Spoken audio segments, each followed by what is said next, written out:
An unfortunate start to the season in the last episode as we lose our first game of the Premier League season 2-0 to Leeds United, who is a team that just came up to the Premier League this season. They were in the championship last season and did end up winning the championship, but a team that we definitely should have beat, but ended up beating us 2-0, and we really just didn't play very well at all in that game. We have to look forward to the next games in this episode. We also have to look forward to ending off the transfer window. We have a few moves to make before the end of the transfer window, only 12 more days left. We're waiting on some scout reports back from some specific players. Let's go ahead and check those players out in the transfer hub. I have added several players to our list, mostly in the right back position, but some in the central midfield position and some in the striker position as well, depending on if we end up letting João Pedro go. In the right back position, we've added several players. So Matty Cash is a player that we mentioned in the last episode. Unfortunately, though, he is the only right back that Aston Villa have on their roster. So it doesn't make sense for us to go after him, and unfortunately, he's just kind of a cornerstone for their team, so it just really wouldn't make sense all in all. So I'm going to go ahead and remove him, but after that, we added Thierry Correa, Joe Scally, Jorginho Dest, Alistair Johnston, Kyle Walker-Peters, and Jed Spence from Tottenham. Several of these players I'm definitely very interested in, a few of them more than others. Jorginho Dest I would be very interested in, but unfortunately he does play for Barcelona and they do have Champions League football, so it would be hard to convince him to go to drop down to Europa League football and play for us. So more than likely we're going to let him go, but I'm going to scout him anyways just to see where he's at.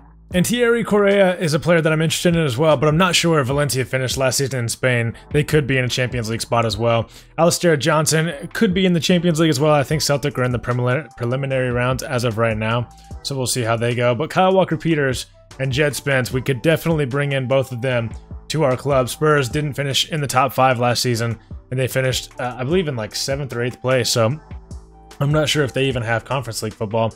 And he is still the backup for Pedro Porro at Spurs, so we could bring him in. And then Kyle Walker-Peters has made a move over to Stade Brestois, I believe maybe how you say that.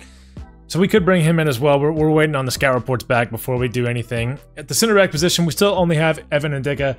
He is more than likely the only center back I would want to bring in that I've found so far and that I've really been interested in. But one of the other positions we have really been looking into is central midfield. So obviously we got the scout reports back for Gedson Fernandes and for Ederson last episode. But I found that Kone was also playing for Bournemouth now, and they are in the championship. They got relegated last season, so he could be a player that we bring in as well. He's definitely got all of the attributes we would possibly be looking for.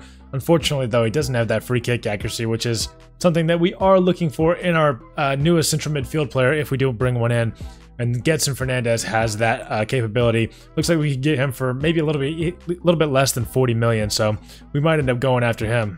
Another player I added to the shortlist was Eberechi Eze, because if Emile Smith-Rowe gets an offer in from a team like Real Madrid, Barcelona, any of the Italian giants, any of the like a PSG, maybe something like that, or maybe even some of the English clubs like Manchester City or Manchester United or Liverpool, if any of them come in for Emile Smith-Rowe, it might make sense for him to leave just because those teams will have Champions League football. And if we do let Emile Smith-Rowe go, then Eberechi Eze would be the first player I want to bring in, but more than likely we're not going to let Emile Smith-Rowe go. That's just one of those things I did just in case.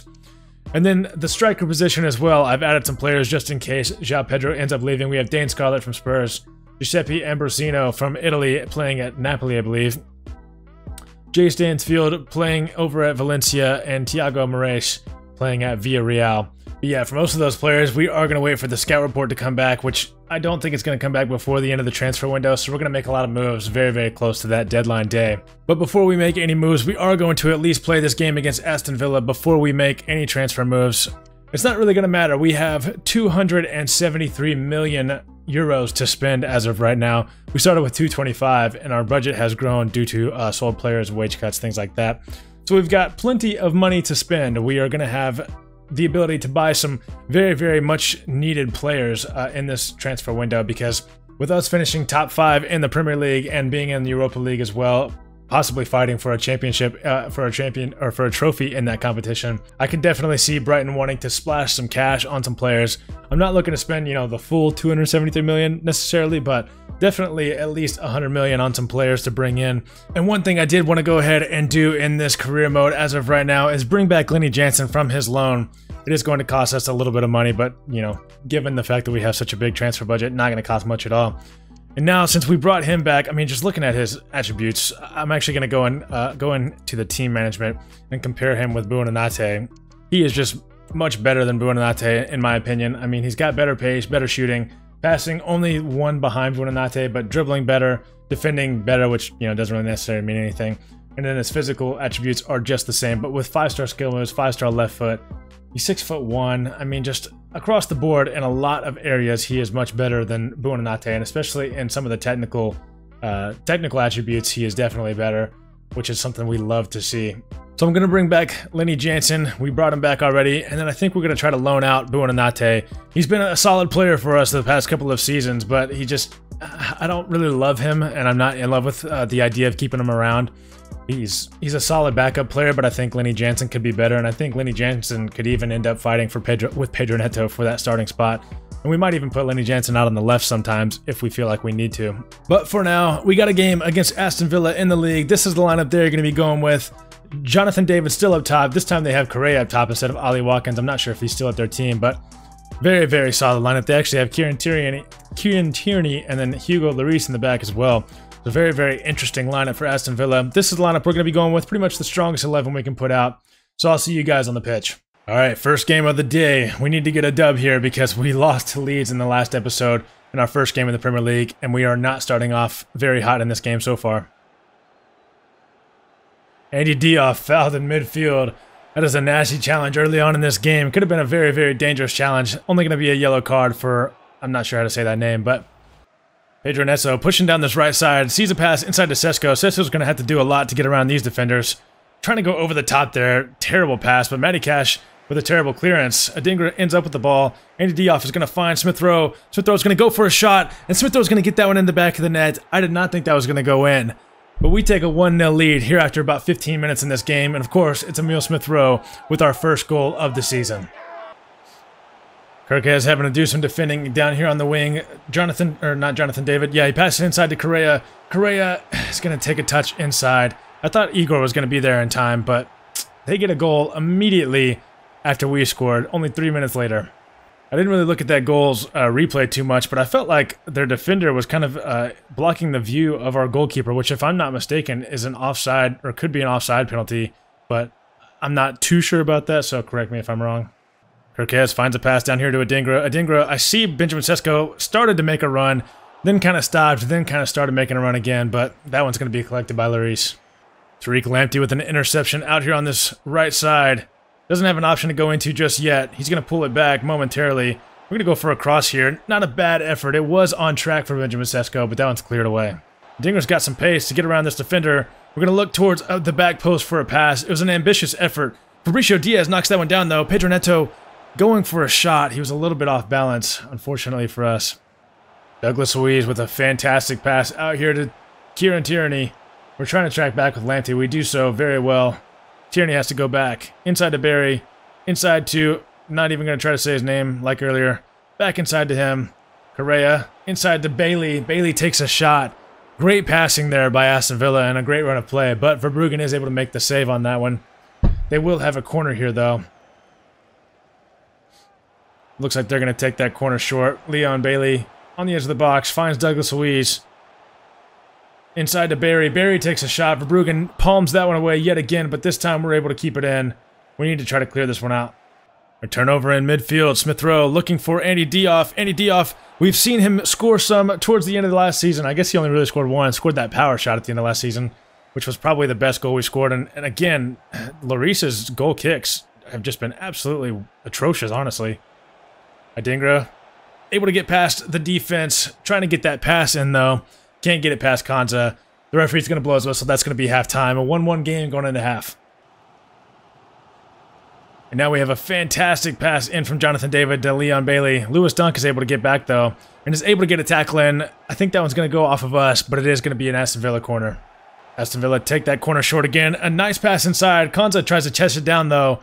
That one's going to be called for a handball on someone, I guess. It has to be on them. Jonathan David with a nice pass out here to Matty Cash. Matty Cash goes back inside, though. Aymeric Laporte, Correa. Somebody step in front of him. No one does. Verbruggen has to make another save on that one. It will be out for another corner, though. And they're going to take this one short yet again. Correa, I mean, Smith Rowe just stopped playing defense there. Not sure what that was. We're trying to get some people back in. Aymeric Laporte doing well to hold off there. They're going to take a shot. We are very lucky to get away from this without conceding. 73 minutes gone here. We're going to get a 3-man substitution, and we're going to get Lenny Jansen in for his first game for the club, as well as Carlos Baleba and Jamie Bino Gittins out on that left side. A pass inside to Jonathan David, holding up the play nicely there. Igor makes the interception, though. Can we get away? Carlos Baleba waiting for the overlapping run of Jamie Bino Gittins, who's going to take a heavy touch. Can he still get to it? We get knocked off the ball. Emile Smith Rowe ends up with it. Oh, man, it's just bouncing around. And somehow they end up with it, and we don't. And they could be on a counterattack here. And they find Tielemans out on this right side. We need Kirkes to defend very well here. A back pass, of course, backheel pass inside. Laporte finds Correa. Douglas Luiz takes a shot. Very, very lucky to get away from that unscathed. Jamie Bino Gittins in a dangerous area here, though. We're going to try to cut this one back. Benjamin Sesko going to take a low shot to the bottom right corner. Another cutback pass. We will take it. Bino Gittins comes on and makes a difference in this game. Finds Benjamin Sesko. The man is just an incredible goal scorer. And he finds the back of the net for a 2-1 lead. And we are potentially going to take 3 points away from this game. The cutback pass was excellent. I wasn't even really aiming for Sesko there, but it found him. And we will gladly take a 2-1 lead here with about 5 minutes left to go. Jonathan David found out on this left side. Igor trying to get a tackle in. Only 3 minutes of added time. We need Igor to get back into his position. Matty Cash, we run into one of our own players. They are so good at stopping on a dime. Kansa inside to Laporte. Or Aymeric Laporte. I'm not sure exactly if it's Laporte. He takes a shot, I guess. And we get away from this game very, very luckily there. I mean, that was just an absolutely abysmal effort on goal. I guess that's what it was, because it definitely wasn't a cross. The referee blows his whistle. We get a 2-1 victory in this game, and we take away 3 points for our first points in the Premier League this season. So after that game, we see ourselves moving up from 17th place in the league all the way up to 9th place. I mean, obviously only 3 points after 2 games isn't too bad of a start to the season, so we've definitely turned it around. And our next game, I believe, is fairly easy. We play Fulham. Not too easy, actually. We do play Fulham, though. They are sitting in 16th place. They've only got a point through 2 games this season, so hopefully we'll find ourselves with a win in that game as well. Right after that game was over, we got an offer here for a transfer offer for Buonanotte of $8.7 million. I mean, I guess we really just don't have any need to sell him at the moment. We don't need $8.7 million. We have plenty of money, so I'm just going to go ahead and reject this offer. I would rather just loan him out for now.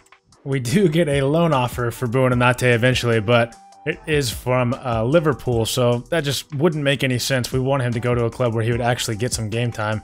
And I have a feeling he probably wouldn't there, seeing as though Mo Salah is still at the club. But one thing we need to do, we are now just a couple of days before our next game, but our game against Fulham is on the 30th of the month, and I believe we're on the 28th right now. So we need to make a decision about who we're going to bring in. We don't know enough about any of these right backs as of right now to really have a full grasp on who we want to bring in. But we are going to go ahead and make a move for a central midfielder. Gedson Fernandez, Real Betis, we're going to try to make a deal with him, or for him. Looks like we could try to do 38 million. We'll try to bring him in if we can. Definitely not for 78 million, though. All right, the tension's already getting pretty high. We've negotiated a few times now. It's looking like they're sticking with about 45 million. We're going to be happy to pay that. 45 million for a central midfielder of Fernandez's quality is absolutely perfectly fine with us. So we're going to go ahead and get this deal done and bring him into the team. And we get this deal done. We're going to be bringing in Gedson Fernandez, I'm not sure how to say his name, for 45 million euros. Definitely a very, very solid player that's going to be a big part of our future. Hopefully, he's going to bring in the quality that we need in midfield. And there's the unveiling. Gedson Fernandez is now officially a Brighton Hove Albion player. Fernandez, welcome to the squad. And he is going to slot in perfectly into that right central midfielder position. I know we had Fabricio Diaz, and I know we brought him in last year. He didn't really do too much last year, to be honest. He's okay defensively, but going forward, he doesn't really provide any options at all, which we don't necessarily need from a midfielder. But, I mean, Andy Diop performed great last year. He had only like 1 goal, but he had 10 assists in the league last year, whereas Fabricio Diaz, I think, had 1 goal and 2 assists for the entire season after we brought him in. So, wanted to find an upgrade on him. We now have an 82 overall, which is much better than a 78 overall in our midfield. Next thing we got to do is find a right back. Now Fiorentina have come in for a loan offer for Buonanotte. I think that would be a good move, and I think he is actually good enough to maybe potentially get into their squad, and he'd get some good experience over there in the Italian league. All right, so this is very interesting, actually. We don't have a full scout report back for Jet Spence, but his market value is only 19 million, which doesn't seem like he would be very highly rated with a market value like that. Joe Scalise is 17 million, so I imagine Jet Spence would be around the same overall, about 78 overall. But Thierry Correa's market value is up to about 29.5 million, which makes me think he would be much more closer to that 80 overall range. And we don't have enough information to know what we should offer for him, but we have 1 day before our game against Fulham, which is on the 30th, so we would have one more day after that before the end of the window. So I want to try to get a signing done before this Fulham game if we can. Not that we're necessarily going to play them in the Fulham game, but I would like to go ahead and approach to buy Thierry Correa from Valencia. I'm going to ask to maybe just lower this to 36, maybe make it look a little bit nicer.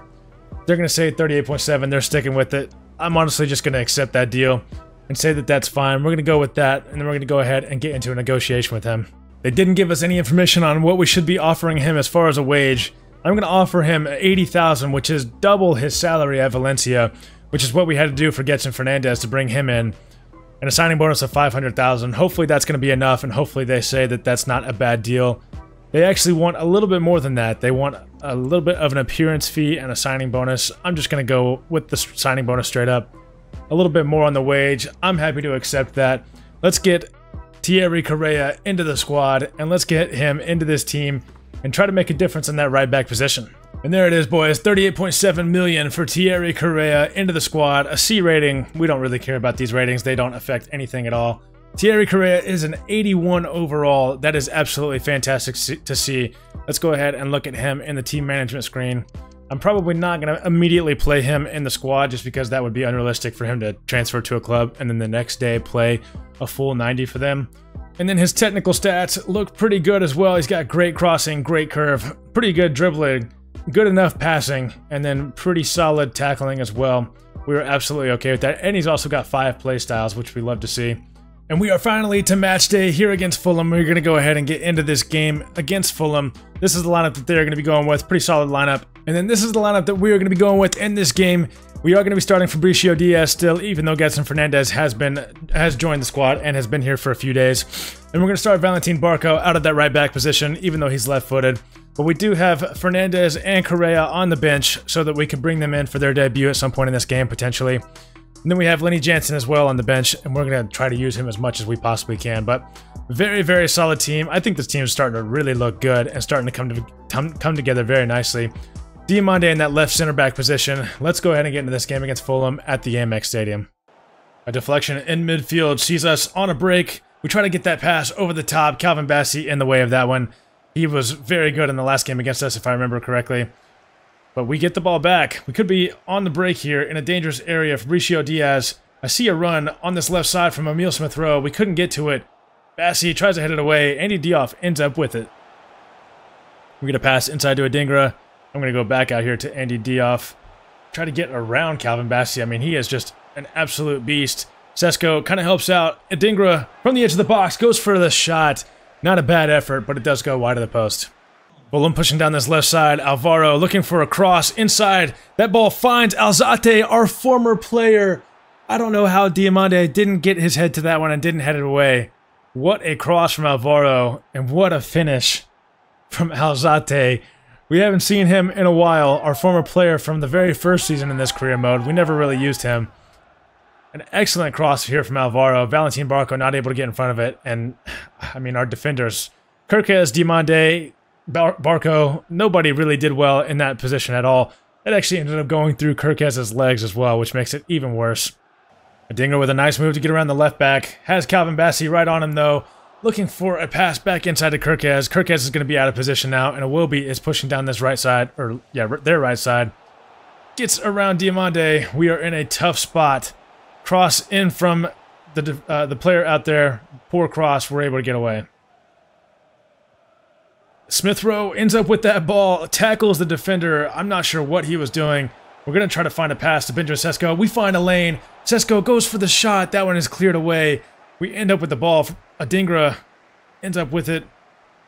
We're going to try to get a cross in. I wanted that to be so much higher and over the keeper, over to Emil Smith-Rowe. Andy Diop finds a pass to Benjamin Sesko. We're going to pass this one out here to Pedro Neto. Going to have to do a fake cross. Find a pass over here to Smith-Rowe, who's going to go for a shot. Finds a way to get that one through all of the defenders. That one will be palmed out for a corner for Brighton, though. We are going to swing this one in with Andy Diop. Benjamin Sesko was almost able to get to that one. Lewis Dunk almost able to get to the rebound as well, but it's cleared away. Oh, that is going to be a terrible challenge by Fabricio Diaz. That's just a yellow card, but very, very easily could have been a red, I think, in my opinion. It was from behind, and it was reckless. I mean, yeah. Very lucky to not get a red there. Will be on the edge of the box. Back heel pass, of course. On ultimate difficulty, there are so many back heel passes from the AI. It's actually insane. All right, Fulham taking this free kick. Dangerous area. Benjamin Sesko is able to get to it before the other player is. Pedro Neto across over here to Adingra. Trying to just wait for a run that makes sense to pass the ball into. We find Kirkez, who's actually going to find Andy Diop. I tried to pass it the first time, but then I took an error touch. And that's going to be away. Fulham now in the box. Valentin Barco shoved away like a rag doll. Absolutely just got bodied. Lewis Dunk battling down there on the touchline. Able to get that ball away. Lewis Dunk is honestly such a good defender. It's crazy. Smith-Rowe down there on the field. Not sure if that's going to be a bad injury or not. He is staying down too. And it does look like, unfortunately, Emil Smith-Rowe has picked up an injury, so we're going to have to replace him with someone. It looks like Gedson Fernandez is going to be our best option to play in that cam position, so he's going to get a substitution appearance in this game. And Andy Diop is going to be coming off for Carlos Baleba as well. We have a free kick here, but before we do that, before we take that free kick, we are going to make all of those substitutions. Kirkez out here to Jamie Bino Gittins. Bino Gittins has a ton of pace. I tried to make a move inside. Probably wasn't the greatest option. Fabricio Diaz. We're going to go back to Baleba. Back out here to Jamie Bino Gittins, who has himself some space to take a shot. Not a bad effort at all. That one skimmed the top of the net right past the crossbar. Oh, man, we got to end up with the ball there. They find a pass inside. Diamande is able to get to that one. Lewis Dunk able to get in front of that initial cross. Lewis Dunk able to get a touch in there. I'm not sure what the call is here. Looks like there was probably a handball, and it's going to be ours. And Paulinho finds a pass in here to Iwobi. Iwobi being defended well by Diamande. Kirkez ends up with the ball. We got to get on a break here. And Bino Gittins finds Gedson Fernandez through that gap. Gedson Fernandez has enough pace to get around. Can he get a goal in his debut for the squad? He does. We are at least going to take a point away from this game. Thanks to Gedson Fernandez, and thanks to Jamie Bino Gittins for the pass to Gedson Fernandez. But luckily for us, we're able to get that one in the back of the net. This game is now level at 1. Only 1 minute of extra time left, so I don't think we're going to have enough time to get the ball back and score. But we just got to hold them from scoring as well. And that is going to be that. The referee blows his whistle. Gedson Fernandez is running off into glory, I guess. A 1-1 draw with Fulham is not exactly the result we wanted in this game at home, but we will honestly take that given the fact that we just could not score against them for almost 90 full minutes. And after that game, it is now officially transfer deadline day. You can see some of the moves that could potentially be made over there on the left side. Those are some very interesting moves. And it looks like Caicedo has actually moved from Chelsea to Bayern, which is very interesting to see as well. But of course, we have to go ahead and look in our emails, and we find that Emil Smith-Rowe, his injury in the last game was none other than a broken toe injury. I think this career mode is bugged. There has been no other injuries in our team besides broken toes for the last 3 seasons, so we are going to be missing Emil Smith-Rowe for 3 full months. So it's good that we brought in Gedson Fernandez when we did. And we still have Dahoud on our roster, so we're going to be able to use him for the next few months and maybe just let him go in the January transfer window. And it looks like Buonanotte has officially completed his move to Fiorentina. He will be gone for the next season. Maybe when he comes back, he'll be much better and could fight for that #1 spot. But Lenny Jansen is really good, and we already have Pedro Neto as well, so more than likely he will just be loaned out for this season, and then we will probably sell him next season, but we'll have to see how it goes. We do have an offer here for Julio Enciso with only a few hours left in the transfer window. This is an offer that I would have been intrigued by. I mean, Bournemouth are in the championship, and then Julio Enciso could have gone there, but Again, now with Emil Smith Rowe out, we definitely don't have any room for letting players go in the midfield. Only 2 hours remaining in the transfer window, and we are going to go ahead and advance here to the last hour. Let's see if anything comes through. It doesn't look like it will. We are going to go ahead and advance that last hour, and that will officially be the end of the summer transfer window. So now we will have to look forward to making moves in the January transfer window if we want to bring in anyone else. And this is the squad that we're going to be rocking with. I mean, now that Emil Smith Rowe out, we're likely going to play Getson Fernandez up in that cam position because he is going to be our best option to play in that position. And Fabricio Diaz will, for now, keep his starting spot. Mahmoud Dahoud will move back up into the starting, or not into the starting 11, but into the substitute and into the bench. Correa will end up getting the starts over Barco, so we're going to go ahead and move him there. Diomande, Dunk, and Igor are all going to be kind of interchangeable in the back. We're going to use all three of them as much as we possibly can. We still have Duarte on the bench, our center back that we got in a swap deal for Abdallah Sima. We're not going to use him a whole lot probably this season, but we will in competitions that aren't in the Premier League. We might use him in the Europa League a little bit, but we'll definitely use him in cup competitions. Out on the left, I think Adingra's been okay, but I think we're going to start Jamie Bino Gittins from now on over there as our main starter. And then we're going to have Kirkes behind him as well. Of course, Benjamin Sesko still up top. Absolutely our main striker. We have our monthly scout report coming back. This is just our Youth Academy scout report coming back. Leonardo da Costa, the winger that we found in the last episode, is already up to a 69 overall. Only 15, so he'll more than likely be at least, 70, 71 by the time he turns 16. The biggest moves that were made during that during this summer transfer window, Real Madrid getting rid of their midfield essentially. Bellingham and Tchouaméni gone for 325 million, it's looking like, to Leverkusen and Juventus, which interesting, I guess, to say the least. And to replace one of them, they brought in Kai Havertz. PSG making a lot of moves up there as well. Selling a player, getting in Schlotterbeck, Gonçalves. Juventus making a lot of moves as well as Leverkusen. Leverkusen spent a lot of money. Gabriel heading over to Inter, interesting. Arsenal brought in Brahim from Real Madrid. Okay. Lots of interesting things happening. And then James Maddison going to Real Madrid. So they brought in James Maddison and Kai Havertz for Tchouaméni and Jude Bellingham in the midfield.